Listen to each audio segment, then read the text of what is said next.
Oh my, I kind of forgot what I was going to say. I'm completely unprepared. Hey everybody, welcome back to my channel. My name is Noelle and today we are going to talk your questions about running and triathlon. So Instagram launched their new questions feature and I tried it out maybe once or twice and I got more than a couple of questions about the sport of running and triathlon. So I figured that it would be an interesting thing to put it up on the vlog so that people outside of Instagram could actually learn from my answers to these questions. And if you have any contribution to the discussion, you might as well also leave it in the comments below, okay? So here we go, we're gonna dive straight into the Q&A. In your opinion, do you have a list of top 3 running shoes you have used? The running shoes that have made quite a big impact on my running over the last few years have been the New Balance 1225, which is what they called also the Christmas shoe. I ran my first 2 marathons wearing those shoes, which means that I trained for my first 2 marathons wearing those shoes. And I have to tell you, they were super comfortable. They allowed me to run at the paces that I wanted to run. And by the end of the second marathon, I'd actually trashed the soles of these shoes. So I gotten my money's worth out of them. How many other marathons? I've run 2 other marathons wearing different shoes, but yeah, the New Balance 1225s really stick in my memory. And then for a period of time, I ran exclusively in Mizuno because I was under contract with them. And the reason I actually agreed to that contract is because I knew Mizuno sold really great shoes. So I think I set a lot of my PRs, my personal records, wearing Mizuno shoes. Of course, those personal records are maybe 3 or 4 years before now. I haven't set any new records since. But one of my favorite shoes that I ever got from Mizuno is the Mizuno Wave Hitogami. This was probably my last shoe before my sponsorship ended with them.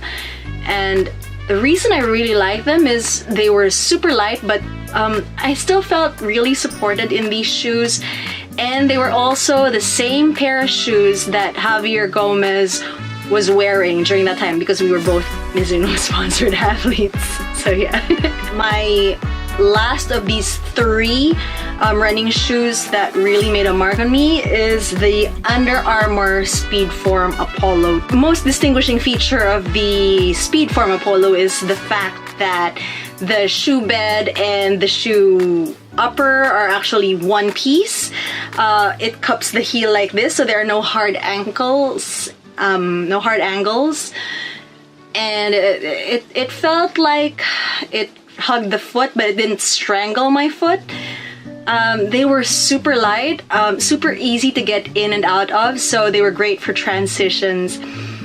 I still run in the Apollos now. I have like maybe 2 last pairs, but then I think Under Armour phased the Apollos out, so now I have to look for a new shoe.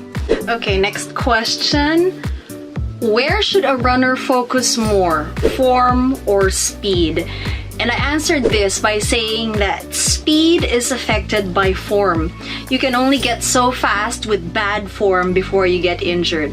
There's only so much you can do when you run with bad form. Hunched shoulders, overstrides. Sure, you can improve your fitness so you can run longer, you can run just a little faster so your heart rate is higher, etc. But at a certain point, that all maxes out and you tend to reach that max limit a bit earlier with bad form than with good form. And that's because with bad form, your injury risk is much higher, so yeah, you tend to hurt yourself before you can actually get as fast as your potential can be. So yeah, you have to focus on the form, and then the speed comes with fitness and good form. Now, whether a certain form is good or bad is another question entirely. What's your pre-run stretch routine? Okay, so I think it's a really common perception that runners stretch before they start running, but I'm here to tell you that you're not supposed to stretch actually before running. Studies have shown that when you stretch a muscle, it takes much longer for it to fire fast. So what happens is that muscle gets relaxed when it gets stretched, and then suddenly when the gun goes off and you have to go running, it kind of shocks the muscle. So it doesn't really help to stretch the muscle. But what you can do is do a dynamic warm-up. I've actually covered this on my blog before, so I'm going to link that little blog post up here in the corner. You can click on that. Or you can wait for a few weeks until I can find a venue that I can shoot these dynamic warm-ups or warm-up moves for you so that you can actually see them. How do I correct my running form?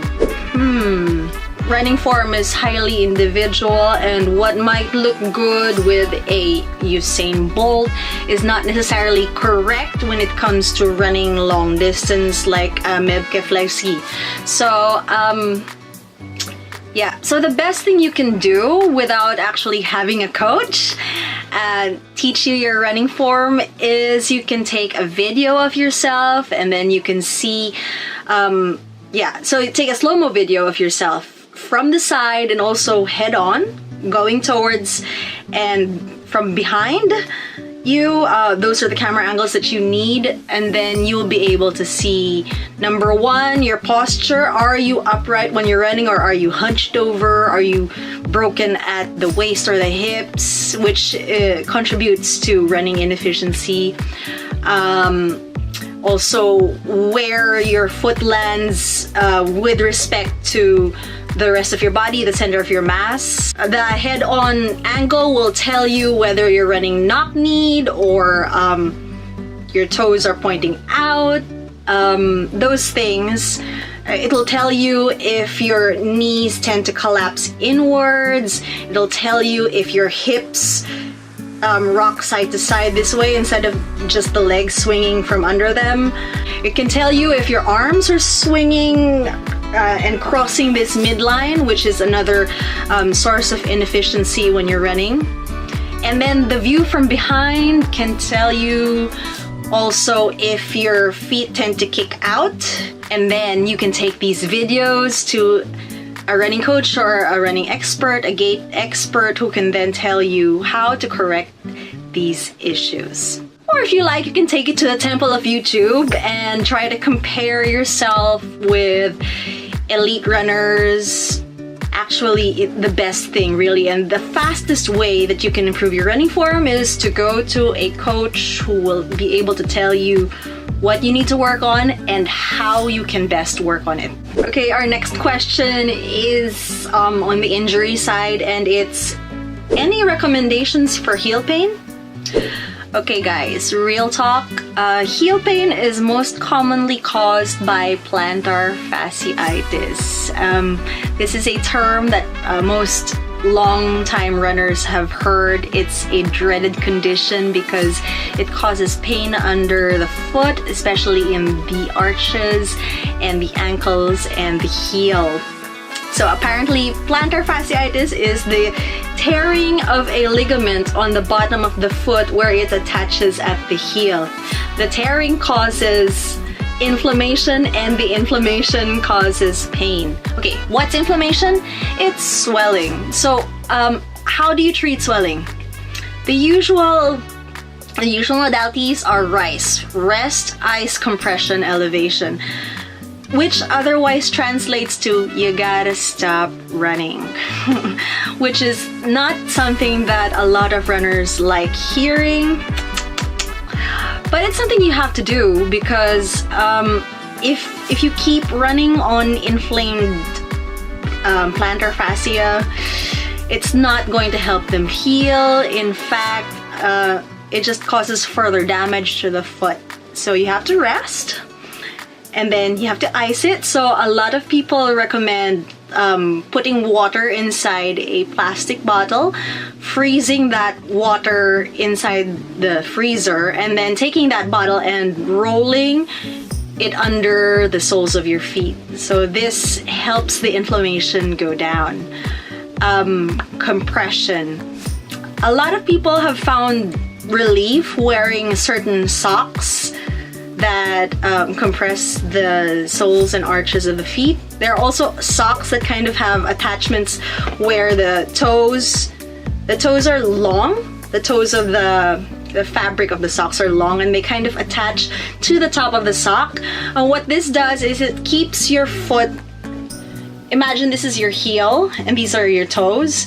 It keeps the foot flexed, especially when you're sleeping. So what this does is it stretches, I think it stretches the soles.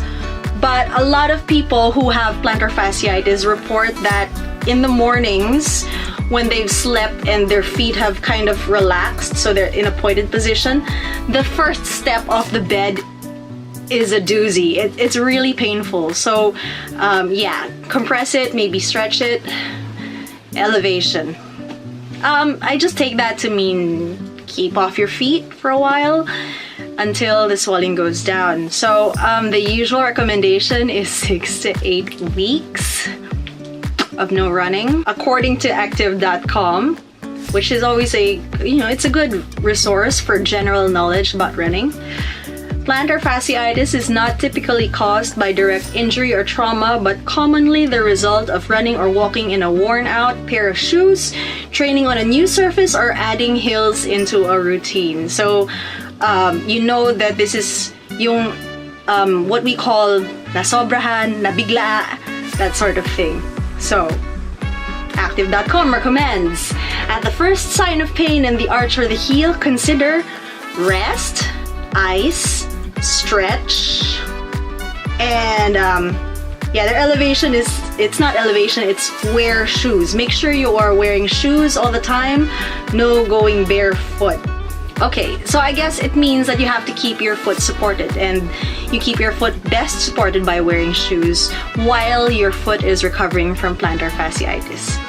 Now, of course, there might be other causes to heel pain that are not explained by plantar fasciitis. So if your heels are still painful even though you've rested, yeah, it's time to go to a doctor, an ortho, or a sports physio. I have this question asking about the best cardio workout for newbie runners.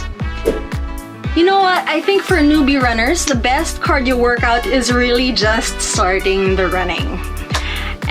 For people who have never actually run, I recommend starting out really short and slow. So I guess a maximum of 15 to 20 minutes, just running and walking, getting your body used to the sensation of moving forward. That's already a really great cardio workout. Now, if you have like a baseline of fitness, like you've been going to the gym for a while already, so you can work out for about 30 minutes towards the better part of an hour, then you can start looking at certain routines for running. Like for instance, a run-walk alternate routine. I do this right now, and I think you can do it whether you're a beginner or more experienced. Run for 20 seconds and then walk for 40 seconds, and then rinse and repeat for however long your allocated time for workout is. So what this alternating of running and walking will do is, number one, it'll really get your heart pumping, but number two, keep you fresh enough so that you can go a little longer. The running portion isn't so long that you'll get winded. The walking is just enough so that your heart rate will drop down, but not enough so that the heart rate drops all the way down to resting, okay? So it's a really great cardio workout for beginner runners. And then as you get more fit, you can increase the interval of the run, you can decrease the interval of the walk. And my last question, what's the best tri team in the world? Many of you who have been following my triathlon journey know that I have been part of Maca X ever since 2013, which was the year I did my first half Ironman. Maca X is different from what we commonly know as tri-teams, because here in the Philippines, a tri-team is a local group of people you usually train with, you have the same sponsors with, you race with. I'm part of a local tri-team, it's called Team Endure, but I'm also part of Maca X. And what Maca X provides for me is, number one, it provides solid training advice, because it was the brainchild of world champion triathlete Chris McCormack, and he's got a whole team of experts.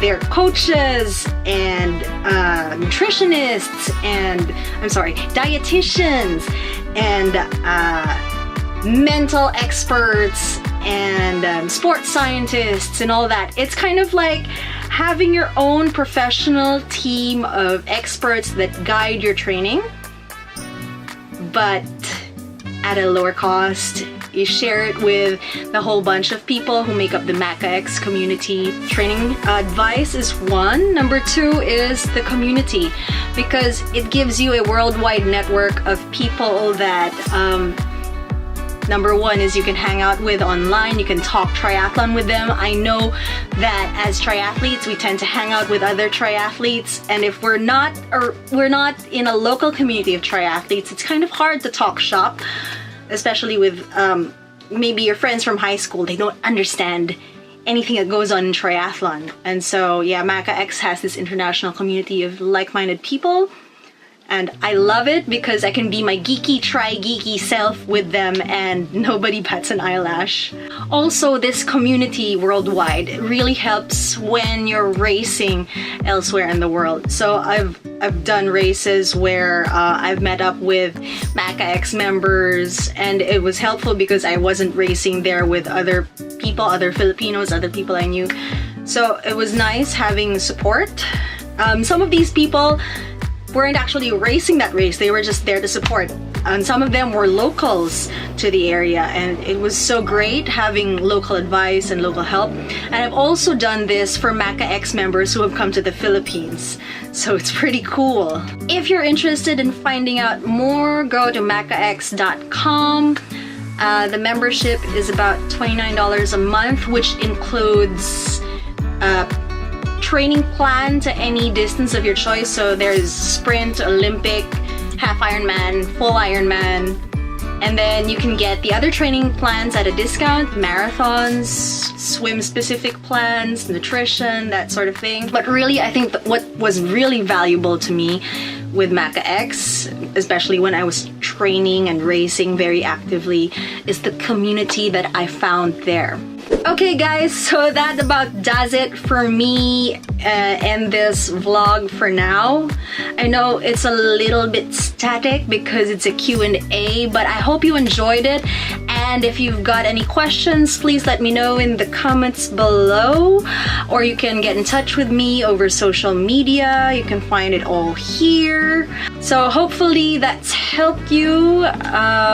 I really like the questions function on Instagram. I think it's great to get such direct interaction between me and my followers, and I might be doing more of this in the future if you've got any interest in it. If you like this video, if you thought it was entertaining or informative please give me a thumbs up. If you haven't yet, please subscribe, and I will see you again next time. Bye!